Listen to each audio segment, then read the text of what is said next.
Bienvenidos a 5 minutos en la historia de la iglesia, un podcast de los Ministerios Ligonier con Steve Nichols, donde viajamos en el tiempo para observar eventos, personajes y lugares que han dado forma a la historia del cristianismo. En el episodio de hoy queremos conversar sobre la vida de Francis Grimke, un esclavo del siglo XIX que consiguió su emancipación para dedicarse al estudio y la predicación de la Escritura y desempeñarse como ministro presbiteriano principalmente en Washington, D.C. Francis Grimke nació en 1850 como esclavo en una plantación cerca de Charleston, Carolina del Sur. Su padre era blanco y murió cuando él era bastante pequeño, pasando a ser propiedad de su medio hermano blanco según la ley de la época. Al principio lo trataba bien, y Grimke, sus otros hermanos y su madre vivían en el pueblo básicamente como personas libres. Pero algo sucedió y cuando Grimke estaba en el final de su adolescencia, su medio hermano lo trajo a su casa como esclavo doméstico y, según cuentan, lo trató muy duramente. Durante la Guerra Civil, uno de los otros hermanos de Grimke logró escapar. Entonces el propio Francis hizo lo mismo. Lo capturaron y lo hicieron regresar, pero después de la guerra fue finalmente emancipado. Grimke asistió con uno de sus hermanos a Lincoln University de Pensilvania, donde obtuvo su licenciatura en 1870. Al cabo de unos años, se trasladó a Nueva Jersey y estudió en el Seminario Teológico de Princeton. Estudió con dedicación de 1875 a 1878 y formó parte del último grupo de estudiantes de Princeton que tuvo a Charles Hodge como profesor de teología durante esos 3 años. Luego de graduarse, fue ordenado ministro de la Iglesia Presbiteriana.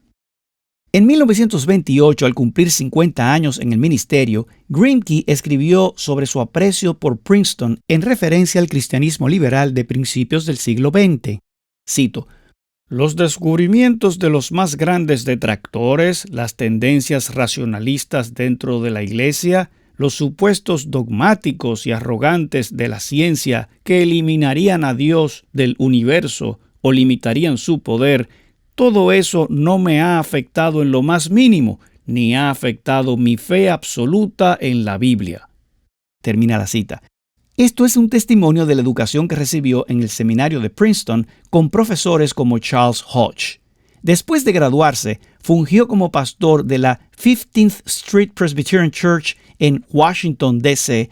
de 1878 a 1885. En 1885 comenzó a servir como pastor en una iglesia presbiteriana en Jacksonville, Florida, pero echaba de menos Washington, D.C. y su iglesia, la 15th Street Presbyterian Church.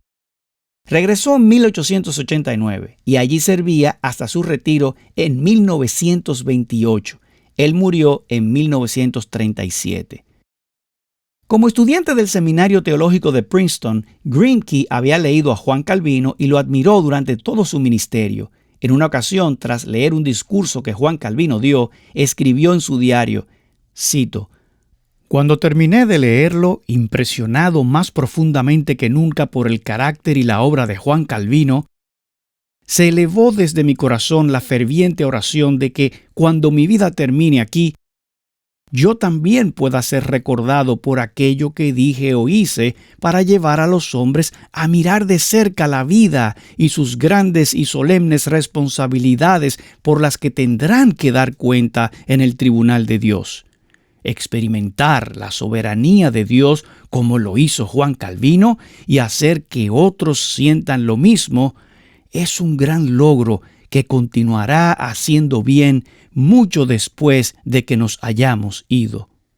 Termina la cita.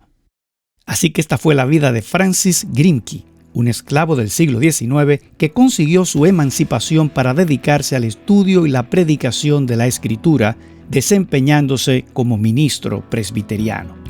Soy Steve Nichols. Gracias por acompañarnos en 5 minutos en la historia de la iglesia.